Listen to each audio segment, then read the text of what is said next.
بسم اللہ الرحمن الرحیم۔ آپ صلی اللہ علیہ وسلم کی پسندیدہ غذائیں۔ نمبر 1، سرکہ اور جو کی روٹی۔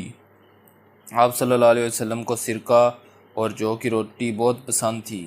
آپ صلی اللہ علیہ وسلم اکثر ان دونوں کا استعمال فرماتے، کدو اور جو کی روٹی کو پسند فرماتے اور بڑی رغبت سے تناول فرماتے۔ نمبر 2، زیتون اور اس کا تیل۔ حضرت ابو رشید انصاری رضی اللہ تعالیٰ عنہ سے روایت ہے کہ آپ صلی اللہ علیہ وسلم نے ارشاد فرمایا کہ تم زیتون کا پھل کھاؤ اور اس کا تیل استعمال کرو کیونکہ یہ بابرکت درخت ہے۔ نمبر 3، سرید۔ سرید اس کھانے کو کہا جاتا ہے جو شوربے یا پتلی دال میں بھگو کر تیار کیا جاتا ہے۔ حضرت عبداللہ بن عباس رضی اللہ تعالیٰ عنہ سے روایت ہے کہ آپ صلی اللہ علیہ وسلم کا محبوب ترین کھانا سرید تھا۔ نمبر 4، کدو۔ کدو ایک سبزی ہے جو ذائقہ میں لذیذ اور تاثیر میں زود ہضم، صحت بخش اور دماغی صلاحیتوں کو بڑھانے والا ہے۔ کدو مفرح قلب، جگر اور اعصاب کے لیے مفید سبزی ہے۔ کدو ہمارے نبی پاک صلی اللہ علیہ وسلم کو بہت زیادہ پسند تھا۔ پسندیدگی کا یہ عالم تھا کہ گوشت اور کدو کے سالن سے کدو کے کتلے اٹھا اٹھا کر پہلے کھاتے تھے۔ نمبر 5، شہد۔ شہد کے بارے میں یہ بات طے شدہ ہے کہ یہ بہت سے امراض میں مفید ہے اور اس کا استعمال جسم کو امراض سے محفوظ رکھتا ہے۔ تمام تر کاوشوں کے باوجود اب تک شہد کا متبادل تلاش نہیں کیا جا سکا۔ رسول اکرم صلی اللہ علیہ وسلم کو شہد بہت پسند تھا اور اس کا بہت استعمال فرماتے تھے۔ حضرت عائشہ رضی اللہ تعالیٰ عنہ سے روایت ہے کہ آپ صلی اللہ علیہ وسلم شہد پسند فرماتے تھے۔ شہد کی شفا بخشی کا ذکر قرآن میں بھی آیا ہے اور اسے موت کے علاوہ ہر مرض کا علاج قرار دیا گیا ہے۔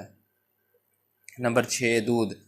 دودھ حضرت انسان کے لیے ایک مکمل غذا ہے اور اس سے بہتر غذا شاید ہی ہو۔ دودھ میں جسم کی ضروریات کے مطابق تمام اجزاء موجود ہیں جن سے جسم صحت مند رہ سکتا ہے اور اس کی نشو و نما صحیح ہو سکتی ہے۔ جن علاقوں کے لوگ دودھ استعمال کرتے ہیں ان کی عمریں زیادہ ہوتی ہیں۔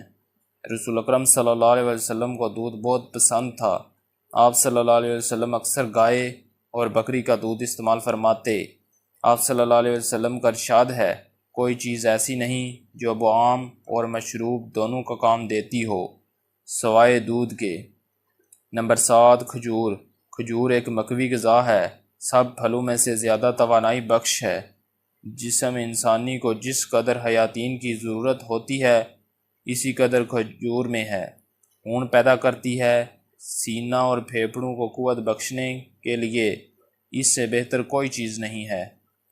کھجور ہمارے نبی پاک صلی اللہ علیہ وسلم کی مرغوب غذا رہی ہے۔ قرآن مجید میں بھی کھجور کا ذکر آیا ہے۔ کھجور کی ایک قسم عجوا ہے جو مدینہ منورہ میں ہوتی ہے۔ یہ امراض قلب میں مفید ہے۔ عجوا کھجور نبی اکرم صلی اللہ علیہ وسلم کو بہت پسند تھی۔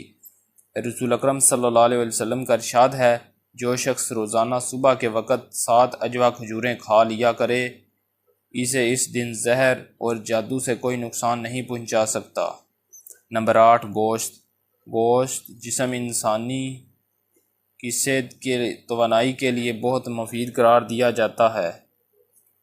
اس میں جسم کی طاقت و توانائی کے لیے اہم اجزاء ہوتے ہیں۔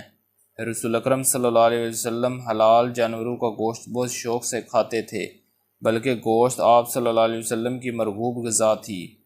مرغ کا گوشت بھی آپ صلی اللہ علیہ وسلم پسند فرماتے۔ حضرت ابو الدرداء رضی اللہ تعالیٰ عنہ سے روایت ہے کہ آپ صلی اللہ علیہ وسلم نے فرمایا، دنیا و جنت دونوں جگہ سب کھانوں کا سردار گوشت ہے۔ اس کا مطلب یہ ہے کہ گوشت دنیا اور آخرت میں بہترین سالن ہے اور گوشت تمام کھانوں کا سردار ہے۔ ویڈیو اچھی لگی ہو تو ویڈیو کو لائک کریں اور چینل کو سبسکرائب کریں۔